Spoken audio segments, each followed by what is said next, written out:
नमस्कार दोस्तों, जैसा कि आप लोग जानते हैं ये कक्षा 12 के हैलो एल्केन और हैलोरीन नाम के चैप्टर का अगला वाला वीडियो है। और इस वीडियो में हम लोग हैलो एल्केन के निर्माण की कुछ अन्य विधियों के बारे में पढ़ेंगे। तो देखते हैं सबसे पहली विधि क्या है। इससे पहले वाले वीडियो में बहुत सारी विधियाँ मैंने बता रखी है, तो इससे आगे देखते हैं हम लोग। सबसे पहला विधि है एल्केनों के हैलोजनीकरण द्वारा। अब हैलोजनीकरण का मतलब क्या होता है, तो किसी भी चीज में हैलोजन का जुड़ना हैलोजनीकरण कहलाता है। कोई भी यौगिक है उसमें हैलोजन नहीं है, उसमें कहीं से आकर हैलोजन जुड़ जाए तो हैलोजन का जुड़ना ही हैलोजनीकरण कहलाता है। अब हैलोजन क्या चीज है, हैलोजन को हम यक्स से दर्शाते हैं। और हैलोजन होता क्या है, तो फ्लोरीन, क्लोरीन, ब्रोमीन और आयोडीन, ये चारों मुख्य चार हैलोजन हैं। अब ये किसी भी चीज में आकर जुड़ जाएं तो इसी क्रिया को हैलोजनीकरण कहते हैं। अब हम देखते हैं कि एल्केनों के हैलोजनीकरण से कैसे हम हैलो एल्केन का निर्माण करते हैं। तो सबसे पहला एक एग्जांपल लिख लेते हैं। जैसे देखिए CH4, अब ये एक एल्केन है। अब इसमें हम केवल क्लोरीन या ब्रोमीन जोड़ सकते हैं, और ये क्लोरीन या ब्रोमीन जुड़ेंगे तो केवल और केवल अल्ट्रावायलेट किरण की उपस्थिति में या फिर अंधेरे में उच्च ताप पर जुड़ेंगे, बहुत ही उच्च ताप पर। तो अल्ट्रावायलेट किरणों को ऐसे दर्शा लेते हैं, एचन्यू माने ऊर्जा, और फिर उच्च ताप पर। तो CH4 को ऐसे लिखने की अपेक्षा मैं ऐसे लिख ले रहा हूं, इस तरह से। यहाँ CH4 है तो यहाँ 4 से 3 कर दें और एक हाइड्रोजन ऐसे बाहर की तरफ लटका दें, तब भी ये CH4 ही लिखा है। और Cl2 को इस तरह लिखने से अच्छा है मैं ऐसे लिख ले रहा हूं। इसमें केवल क्लोरीन या ब्रोमीन ले सकते हैं, फ्लोरीन और आयोडीन नहीं लेते, क्योंकि फ्लोरीन बहुत छोटा अणु है, इसके बीच का बॉन्ड बहुत मजबूत होता है। तो हम केवल क्लोरीन या ब्रोमीन इसमें लेंगे इस रिएक्शन में। अब देखिए होगा क्या, इसमें यहां से H निकलेगा, ये दोनों एक दूसरे के साथ में निकल जाएंगे और फिर बन जाएगा हमारा HCl, और फिर ये CH3 इस Cl के साथ में निकलेगा तो बन जाएगा CH3Cl। इस तरह से रिएक्शन होगा। अब देखिए ये क्या है, ये एक हैलो एल्केन है, क्योंकि ये एल्केन है और ये हैलोजन है, तो ये हैलो एल्केन बन गया हमारा। अब ये एक श्रृंखला अभिक्रिया होती है, तो इस अभिक्रिया को हम आगे बढ़ा सकते हैं। यानी कि अगर मैं इसको यहाँ पर फिर से लिख लूँ और इसका और हैलोजनीकरण करवाऊँ तो ये और भी आगे रिएक्शन करेगा। जैसे देखिए इसको मैं यहाँ लिख रहा हूँ देखकर, CH3Cl, और इसका मैं फिर से हैलोजनीकरण करवा दूँ, यानी 2 क्लोरीन के अणुओं से रिएक्शन करवाऊँ। तो कैसे होगा रिएक्शन, देखिए आप लोग, यानी ये चीज और ज्यादा आगे हैलोजन से रिएक्शन कर सकता है। तो CH3Cl फिर से रिएक्शन करेगा। अब देखिए CH3 की जगह पर यहाँ पर मैं 3H की अपेक्षा 2H कर दूँ और 1H बाहर निकाल दूँ। अब फिर से ये उसी तरह से रिएक्शन करेगा जैसे इससे पहले वाली स्टेप में किया है। इसका एक क्लोरीन इसके एक हाइड्रोजन के साथ में निकल गया तो क्या बनाएगा, ये बना लेगा।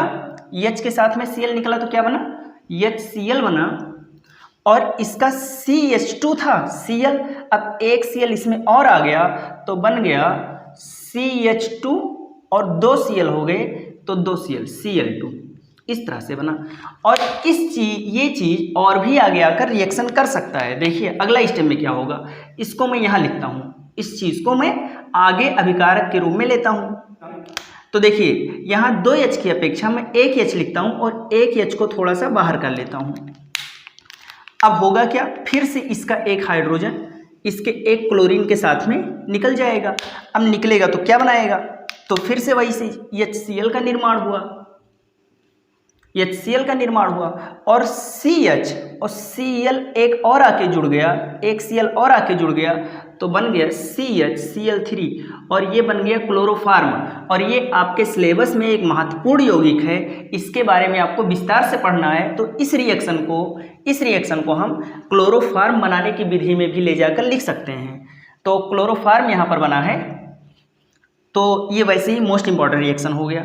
अब चलिए देखते हैं ये और भी आगे रिएक्शन कर सकता है, तो आगे और कैसे रिएक्शन करेगा। देखिए इसको लाकर मैं यहाँ लिखता हूँ। अब होगा क्या, फिर से वही काम हम लोग करते हैं, इस H को यहाँ लिखने से अच्छा है थोड़ा सा इसको ऊपर लिखते हैं बॉन्ड लगाकर, और फिर क्या होगा, इसका एक क्लोरीन इसके एक हाइड्रोजन के साथ में निकल जाएगा तो बनेगा HCl, ये बना HCl प्लस यहाँ C और एक क्लोरीन और आ गया तो बन गया CCl4, और इसको कहते हैं कार्बन टेट्राक्लोराइड। मैंने यहाँ पर भाषा लिख दिया है एल्केन अल्ट्रावायलेट किरण या अंधेरे में। ये सारा रिएक्शन होगा तो या तो अल्ट्रावायलेट किरण या फिर अंधेरे में।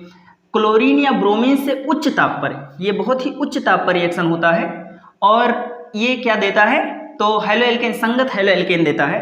इस तरह से जब आप लोग कोई एल्केन लेकर और उसमें हाइड्रोजन को मिलाते हैं, तो हाइड्रोजन को मिलाते हैं तो ऐसा नहीं है केवल ये मिलेगा, इसमें इतने सारे यौगिक का मिश्रण प्राप्त होगा।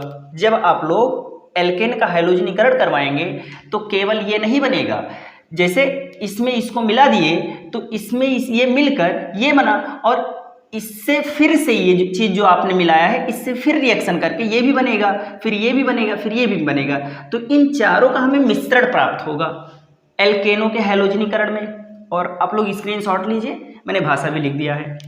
हाइलो एल्केन बनाने की अगली मोस्ट इंपॉर्टेंट विधि है एल्कीन द्वारा। अब एल्कीन, मैंने यहाँ पर एक एल्कीन एग्जाम्पल ले रखा है, और इस एल्कीन की अभिक्रिया हम करवाते हैं हाइड्रोजन अम्ल से। हाइड्रोजन अम्ल क्या होता है, यहाँ कोई भी हाइड्रोजन ले लीजिए, फ्लोरीन, क्लोरीन, ब्रोमीन, आयोडीन, कोई भी ले लीजिए, और अम्ल का मतलब हाइड्रोजन, हाइड्रोजन उसमें जोड़ दीजिए तो ये हाइड्रोजन अम्ल है। और हाइड्रोजन अम्ल की अभिक्रिया जब एल्कीन से करवाते हैं, एल्कीन माने डबल बॉन्ड वाला, तो हमें क्या प्राप्त होता है, हाइलो एल्केन। अब वो कैसे रिएक्शन होता है देखिए आप लोग, यहाँ पर होगा क्या, जब ये दोनों रिएक्शन करेंगे तो यहाँ का ये वाला बॉन्ड टूट जाएगा, और जब ये वाला बॉन्ड टूटता है तो समझ लीजिए इसका एक बॉन्ड कम हो गया, इसका एक बॉन्ड कम हो गया, और फिर यहाँ का भी एक बॉन्ड टूट जाएगा। अब जब बॉन्ड टूटेगा तो होगा क्या, कैसे ये रिएक्शन करेंगे आकर, तो देखिए आप लोग, देखिए CH3 को ऐसे लिख रहा हूं मैं, CH3 सिंगल बॉन्ड CH, और यहाँ डबल बॉन्ड था, एक बॉन्ड टूट गया तो अब केवल एक बॉन्ड बचा, और ये क्या है, CH2। अब देखिए इसका भी एक बॉन्ड नुकसान हुआ है, इसका भी एक बॉन्ड नुकसान हुआ है, तो ये सोचना है हमें कि इन दोनों में से हाइड्रोजन किससे जाकर लगेगा और क्लोरीन किससे जाकर लगेगा। तो यहाँ पर एक नियम लगता है मार्कोनी-काफ का नियम, और ये नियम कहता है कि हाइड्रोजन अम्ल का हाइड्रोजन वहां जाएगा जहां हाइड्रोजन कम होगा। तो देखिए इस हाइड्रोजन अम्ल का हाइड्रोजन वहां जाएगा जहां हाइड्रोजन कम होगा, हाइड्रोजन वहां जाएगा जहां हाइड्रोजन कम होगा। देखिए हाइड्रोजन कहाँ जाएगा, यहाँ जाएगा या यहाँ जाएगा, तो यहाँ पर एक हाइड्रोजन है और यहाँ पर डबल हाइड्रोजन है, तो कहाँ हाइड्रोजन कम है, यहाँ पर हाइड्रोजन कम है, यानी हाइड्रोजन अम्ल का हाइड्रोजन इससे आकर लगेगा। इस तरह से देखिए हाइड्रोजन अम्ल का हाइड्रोजन कम कार्बन वाले से, यहाँ यानी यहाँ आकर हमारा क्लोरीन लग जाएगा, और हाइड्रोजन कहाँ जाएगा, हाइड्रोजन जहाँ हाइड्रोजन ज़्यादा होगा। और यही होता है मार्कोनी-काफ का नियम। जब भी एल्कीन से कोई हाइड्रोजन अम्ल अभिक्रिया करता है तो हाइड्रोजन अम्ल का जो हाइड्रोजन है, ये हाइड्रोजन वहाँ जाता है जहाँ पर हाइड्रोजन कम होता है। तो देखिए ये बॉन्ड टूटा है तो इन दोनों की जिंदगी बर्बाद हुई है, तो ये बताइए ये क्लोरीन किसके पास जाएगा, इसके पास या इसके पास, तो उसके पास जाएगा जिसके पास हाइड्रोजन कम होगा। अब देखिए इसके पास एक हाइड्रोजन है, इसके पास दो हाइड्रोजन है, तो इसलिए ये क्लोरीन यहाँ पर आया, देख लीजिए। और इस प्रकार से ये क्लोरीन हो गया, और क्लोरीन जिस कार्बन से जुड़ा है, ये कार्बन वहाँ सीधे सीधे दो कार्बन से जुड़ा है, अतः ये 2 डिग्री का हाइड्रोएल्केन है, यानी द्वितीयक हाइड्रोएल्केन हमें प्राप्त हुआ। लेकिन यही रिएक्शन एक मोड़ ले लेता है, एक नया टर्न लेता है, जब हम इसी रिएक्शन को करवाते हैं पेरोक्साइड की उपस्थिति से। किसकी उपस्थिति में, पेरोक्साइड की उपस्थिति में। अब ये पेरोक्साइड क्या होता है, तो ऑक्सीजन और ऑक्सीजन के बीच सिंगल बॉन्ड को पेरोक्साइड कहते हैं। देखिए इस तरह से, अब देखिए ये पेरोक्साइड है, अब पेरोक्साइड का मतलब यहाँ पर अगर सोडियम लगा दीजिए तो ये हो जाएगा सोडियम पेरोक्साइड, अगर यहाँ पोटेशियम लगा दीजिए तो हो जाएगा पोटेशियम पेरोक्साइड, अगर यहाँ कुछ भी लगा हाइड्रोजन लगा दीजिए तो ये हो जाएगा हाइड्रोजन पेरोक्साइड, यहाँ बेंजीन लगा दीजिए तो हो जाएगा बेंजोइक पेरोक्साइड, यहाँ अगर हम बेंजीन लगा दें तो ये हो जाएगा बेंजोइक पेरोक्साइड। यानी ये है पराक्साइड और यहाँ पर जो भी चीज जोड़ेंगे उसी चीज का पराक्साइड बन जाएगा। और ये रिएक्शन अक्सर इसी बेंजोइक पराक्साइड की उपस्थिति में ही करवाते हैं। तो देखिए, जब इसी रिएक्शन में, इसी अभिक्रिया में जब हम पराक्साइड की उपस्थिति में यही रिएक्शन करवाते हैं, तब यहाँ नियम उलट जाता है और हमारा जब डबल बॉन्ड ब्रेक होगा और यहाँ से बॉन्ड ब्रेक होगा, तो देखिए यहाँ का बॉन्ड टूटा तो दोनों की जिंदगी बर्बाद हुई। S3 में ऐसे लिखता हूं, इससे सिंगल बॉन्ड, फिर CH, दो बॉन्ड में से एक बॉन्ड टूट गया तो एक बॉन्ड बचा और CH2।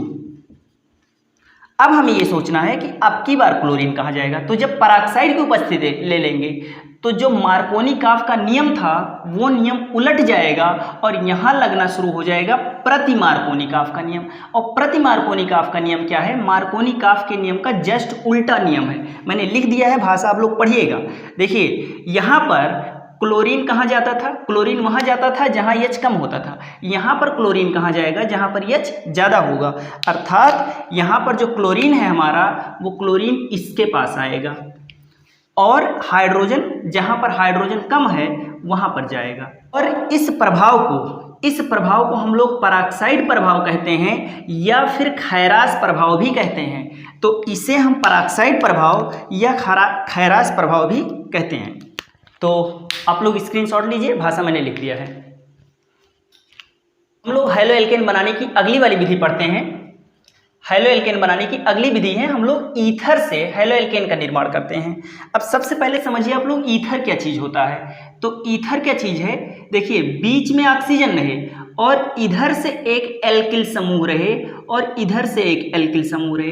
अब ये दोनों एल्किल समूह समान भी हो सकते हैं, अलग अलग भी हो सकते हैं। अब एल्किल समूह क्या होता है? तो जैसे कोई भी एल्केन है या एल्कीन है या एल्काइन है या कोई है एरोमेटिक हो चाहे एलिफैटिक हो, उसका जब एक हाइड्रोजन निकल जाता है तो उसी को एल्किल कहते हैं। जैसे CH4 क्या है? एक एल्केन है और जब इसमें से एक हाइड्रोजन निकल जाएगा तो उस हाइड्रोजन की जगह पर अब कुछ भी आके इसमें जुड़ सकता है, तो इसी को कहते हैं एल्किल मूलक।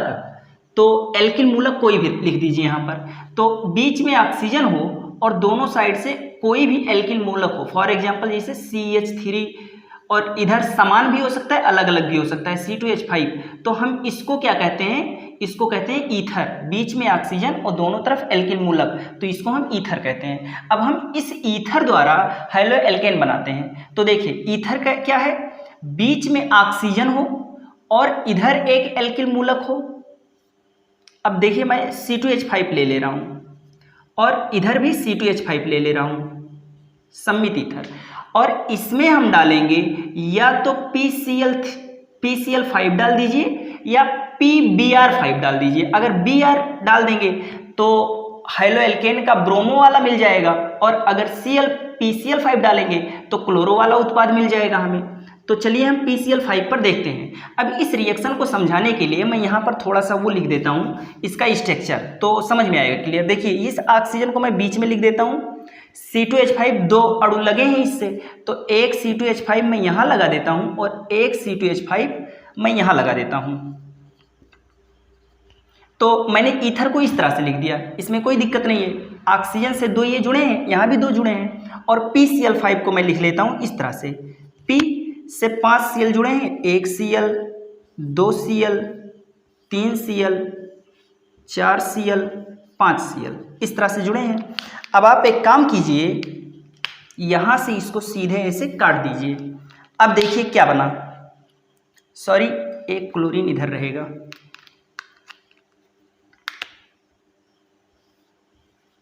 अब देखिए ये क्या बना, तो देखिए एक C2H5 के साथ में एक Cl निकला, तो दो C2H5 के साथ में दो Cl निकलेंगे। अब एक के साथ एक निकला तो एक अणु बना, और ऐसे ऐसे दो अणु बनेंगे, तो बनेगा दो अणु किसका? C2H5Cl का। देखिए, एक C2H5Cl एक अणु बनाया और दो C2H5Cl दो अणु बन गए। अब ये क्या है? हेलो एल्केन है। और हमें प्लस में क्या प्राप्त हुआ? POCl3, यानी POCl3, इस तरह से। और ये रिएक्शन बिना किसी उपस्थिति के होगा। तो आप लोग स्क्रीनशॉट लीजिए।